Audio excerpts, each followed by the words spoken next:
Hello everyone, hope you are doing fine. Today we're going to study the objective questions of chapter 4 time series. Okay, so let us start with the MCQs first. Which of the following can't be a component of a time series? Now, for this question, we have to realize that a time series has 4 components. Okay, ये बार बार repeat होने वाला है in the objective questions. Hence, I thought I would list them down one after the other. So first one is called as trend or secular trend. Okay. Second one is called as seasonal variations. Third one is called as cyclical variations. And the fourth one is called as irregular variations. Okay. अभी हर एक का meaning भी बता देती हूँ. Trend वो होता है जो ओवरऑल पिक्चर देता है कि वो टाइम सीरीज में जो डेटा है क्या वो इंक्रीज हो रहा है, क्या वो डिक्रीज हो रहा है. ओवरऑल आइडिया बताता है. ठीक है, ऐसे नहीं बताता है कि इस सीजन में कम हुआ उस सीजन में ज्यादा हुआ, ऐसे नहीं. It will give you an idea about for 10 years, वैसा कुछ. ठीक है. Now next is seasonal variations. Now seasonal variations happen with in a year only. वो बताते हैं कि कौन सी सीजन में, कौन से महीनों में, कौन से क्वार्टर्स में कैसा बिहेवियर रहा है डेटा का. Okay. The next one is cyclical variations. This happens over a period of 2 to 3 years. मतलब ये बताते हैं कि कुछ सालों में इंक्रीज हुआ बिजनेस, फिर स्टैग्नेंट हो गया, पीक आ गया उसका नहीं तो, और फिर वो डिक्रीज हो गया. ठीक है. और फिर उसके बाद एक डिप्रेशन आया, उसके बाद वापस इंक्रीज हुआ. तो ये एक साइक्लिकल वेरिएशन है. ठीक है, कि ऊपर जाता है, फिर स्टैग्नेंट होता है, पीक आता है, फिर वापस डाउनफॉल होता है, फिर वापस इंक्रीज होता है, and all of that.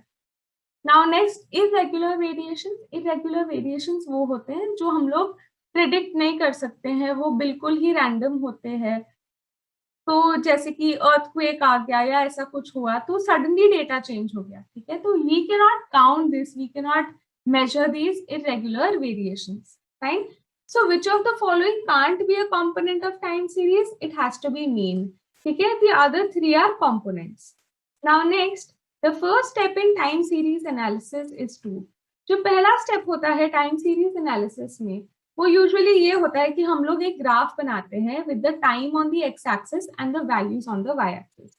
Okay, तो हम पहले रिग्रेशन कैलकुलेशंस नहीं करते, मूविंग एवरेज नहीं करते. First we plot the data on a graph. Okay. Now next one. So time series analysis is based on the assumption that, तो time series analysis किस पे बेस्ड होता है, क्या assumption होता है इसमें? तो हम लोग डेटा को टाइम के हिसाब से ऑब्जर्व कर रहे हैं. ये जो पास्ट वाली डेटा है उसको यूज करके हम लोग फ्यूचर में डेटा को फोरकास्ट करेंगे. ठीक है, प्रेडिक्ट करेंगे फ्यूचर में. So random error terms are normally distributed. No, that is not true. The variable to be forecast and the other independent variables are correlated. There is no other independent variable that we consider in time series analysis. हम basically सिर्फ time के respect में देखते हैं. ठीक है. Next, past patterns in the variable to be forecast will continue unchanged in the future. So this is our assumption actually, कि जो पास्ट में हो रहा था जो पैटर्न्स वही कंटिन्यू करेगा फ्यूचर में ही, और इसलिए हम लोग फोरकास्ट कर पाएंगे. The data do not exhibit a trend. ये भी फॉल्स है, ट्रेंड तो दिखता है, right. Now next, moving averages are useful in identifying. Moving averages हम लोग जब भी कैलकुलेट करते हैं, फॉर दैट मैटर अपने सिलेबस में जो तीनों मेथड है जो हम यूज करते हैं, they only show the trend component. ठीक है, we have learned only to do the trend component. Fine. Now next, we can use regression line for past data to forecast the future data. We then use the line which, तो मैंने ये बताया था कि हम एक ऐसी line पास करते हैं थ्रू द डेटा जिसमें क्या होता है, सपोज डेटा वैल्यूज यहाँ पे है, तो हम लोग को ऐसा कोई लाइन चाहिए जिसमें ये जो डिस्टेंस है ना इस लाइन से, दोनों पॉजिटिव या नेगेटिव, उसको हम स्क्वायर करते हैं. ठीक है, इसलिए तो हम उसको लीस्ट स्क्वायर्स मेथड बताते हैं. तो ये सारी डिस्टेंस को हम लोग मेजर करते हैं फ्रॉम द लाइन, उसका स्क्वायर लेते हैं, उसका सम करते हैं, और वो सबसे कम होना चाहिए. ठीक है, ऐसी लाइन हम लोग चुनते हैं for the time for regression, okay, to forecast. So this is actually called as the least squares method. So what did I say? We find out the error, actually कितना error आ रहा है, and उसके बाद उसको square करते हैं so that positive और negative cancel out ना हो जाए, और उसके बाद उसका sum करते हैं, और ये sum जो minimize करता है हम वो line चुनते हैं. तो यहाँ पे let's read the options. Minimizes the sum of the square deviations of past data from the line. ठीक है, तो ये एक्चुअली करेक्ट लग रहा है. नहीं, minimize the sum of deviations of past data from the line, यहाँ पे स्क्वायर्स नहीं लिखा है. ओके, नेक्स्ट मैक्सिमाइजेस, और मैक्सिमाइजेस तो पक्का रॉन्ग है, so it has to be option A only. Okay, now sixth question, which of the following is a major problem for forecasting specially when using the method of least squares. तो when we are using the method of least squares, कौन सा सबसे बड़ा problem होता है? Problem ये है कि हम लोग इस डेटा के लिए ये लाइन बना रहे हैं, लेकिन क्या फ्यूचर के लिए यही लाइन काम करेगी, इसका क्या गारंटी है? ठीक है, सो देखते हैं ऑप्शंस क्या है. The past can not be known, past हमें पता है. ठीक है, the future is not entirely certain, ये ठीक है. The future exactly follows patterns of the past, ये तो बिल्कुल नहीं है ना, वो फॉलो करेगा तो क्या दिक्कत है. The future may not follow the patterns of the past, ये सबसे एक्यूरेट है. Future is not entirely certain, ये बहुत रैंडम आंसर है फॉर लीस्ट स्क्वायर, राइट. ये सबसे ज्यादा एप्ट इज ऑप्शन डी, कि हमने जो पास्ट में यूज किया है ये जरूरी नहीं है कि फ्यूचर भी उसी को फॉलो करेगा. Okay, now let us look at the seventh one. An overall upward or downward pattern in an annual time series would be contained in which component of the time series? So this is always trend. Okay, so overall idea data, that is trend. In the eighth question we are given, the following trend line equation was developed for annual sales from 1984 to 1990 with 1984 as base or zero year. यहाँ पे ही पूरा इसका answer है. Y is equal to 500 to 60x in 1000 rupees. Estimated sales for 1984 is. तो यहाँ पे actually क्या है, इसको हम जीरो ईयर मान रहे हैं, मतलब जब हम उसको नंबर्स देंगे ना, इसको जीरो देंगे, फिर वहां से स्टार्ट करेंगे और 1990 को नंबर देंगे. ठीक है, तो यहाँ पे एक्चुअली x का वैल्यू जो है वो होना चाहिए जीरो. जब इसमें जीरो पुट करेंगे इस इक्वेशन में, that y is equal to 500 plus 60x, तब क्या होगा, this part will become zero, then we are left only with 500. Okay, and that is option A. In the ninth question, we are given what is the disadvantage of the graphical method for determining the trend line. तो हम लोग जब graphical method use करते थे to find the trend line, उसमें क्या issue रहता था कि वो लाइन सबके हाथ से अलग अलग बन सकती है ना. तो वो एक्चुअली बहुत ज्यादा ही कुछ अप्रोक्सीमेशन है, इजीएस्ट मेथड है. ठीक है, कुछ उसमें मेहनत नहीं लगती, कैलकुलेशन और वो सब की, डायरेक्टली बस प्लॉट करना है, लेकिन इसमें ह्यूमन एरर होने के चांसेस बहुत ज्यादा है. So the option B is correct. Okay, that it is subject to human error. Right, provides quick approximations, तो अच्छा है ना, तो how is it a disadvantage? Provides accurate forecast, वो एक्यूरेट नहीं प्रोवाइड करता है, and it is too difficult to calculate, ये भी रॉन्ग है, it is actually easy to do. Now the 10th one, which component of the time series refers to erratic time series movements that follow no recognizable or regular pattern? तो erratic मतलब क्या, एकदम ही random, कुछ भी हो सकता है. Not recognizable, कोई regular pattern नहीं है, तो फिर ये सब कहाँ आता है? This has to be for irregular component. ठीक है? Now let's do the next questions.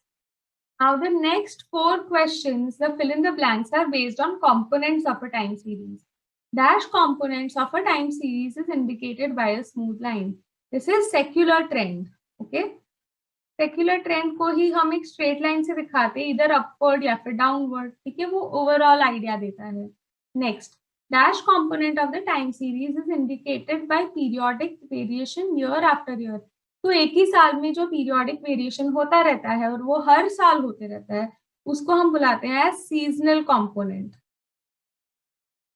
Next, Dash component of a time series is indicated by a long wave spanning 2 or more years. This is the cyclical one. बराबर 2-3 सालों तक चलता है ये.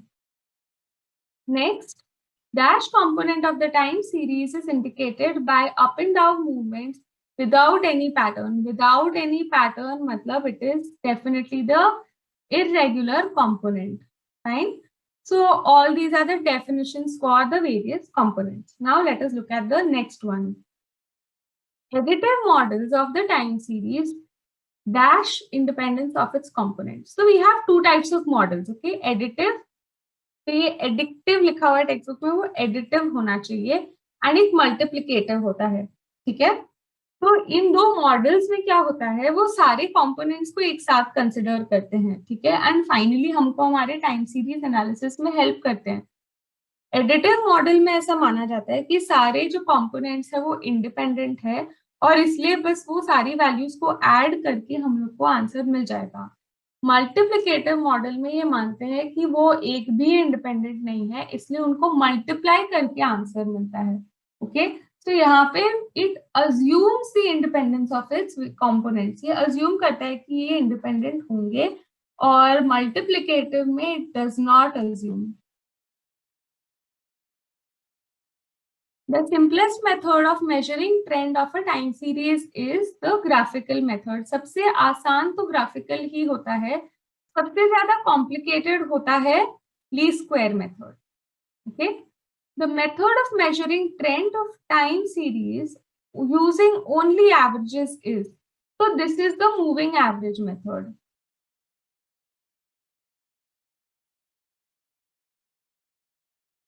The complicated but efficient method of measuring trend of a time series is called as the method of least squares. Okay, ये complicated है but सबसे best answer इसी में आता है.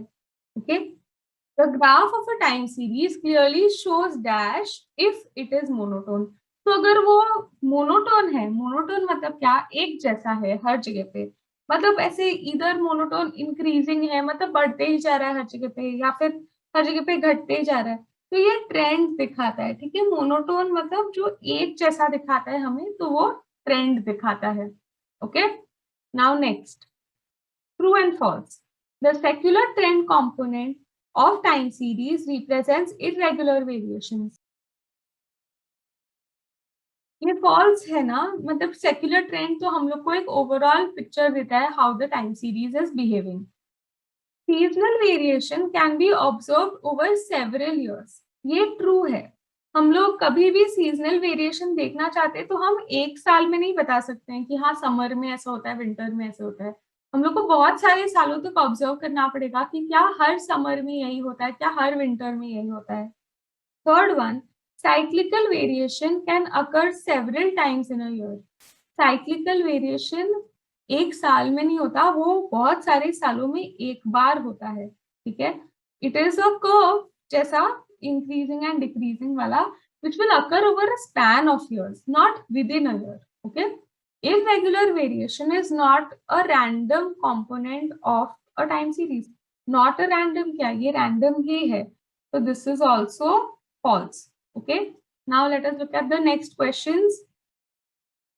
Additive model of time series does not require the assumption of independence of its components.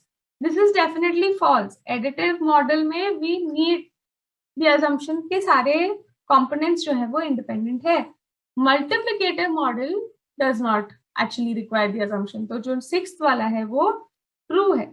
Okay, now next, seventh one. Graphical method of finding trend is very complicated and involves several calculations. This is definitely false. ये बिल्कुल ही easy होता है, इसमें कोई calculation नहीं करना होता है. In the eighth one, we are given that moving average method of finding trend is very complicated and involves several calculations. This is also false क्योंकि moving average method तो easy होता है, उसमें सिर्फ add करके divide करना होता है. सबसे ज्यादा complicated जो होता है वो होता है least squares method. Least squares method of finding trend is very simple and does not involve any calculations. ये है false. ठीक है, And abhi last question, all the three methods of measuring trend will always give the same results. This is also false. सब में अलग अलग answer आता है.